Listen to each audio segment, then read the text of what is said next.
La Calera Incluyente, con el compromiso de servir.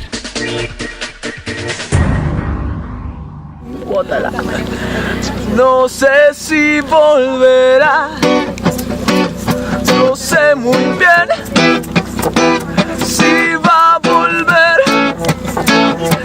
a conseguir. Y otra vez, ahí vuelvo a sentir igual que ayer, amor así.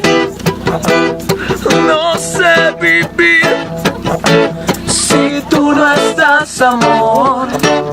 Voy a morir y está testigo mi amigo, el vino que esperaré. Historia de Huacas. Estábamos un día sentados en una banca del parque conversando con Luis Eduardo Cubillos sobre huacas y entierros.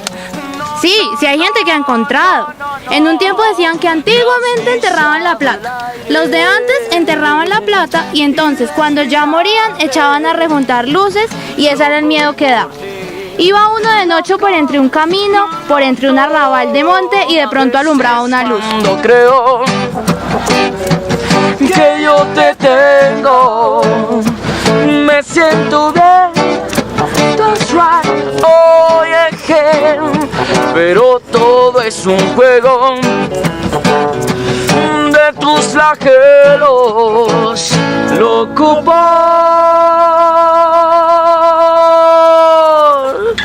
ti.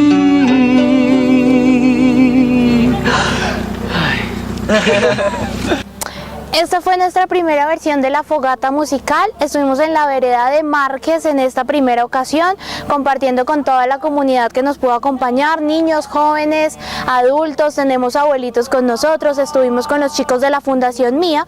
Entonces queremos invitarlos muy amablemente a todos ustedes a que nos puedan apoyar y acompañar en los eventos siguientes. Nuestro siguiente evento es el 8 de julio, viernes, en el parque principal. Vamos a trasladar toda esta bonita energía para que todas las personas en La Calera también la puedan disfrutar. Entonces la cita es el próximo viernes 8 de julio en el parque principal a las 6 de la tarde.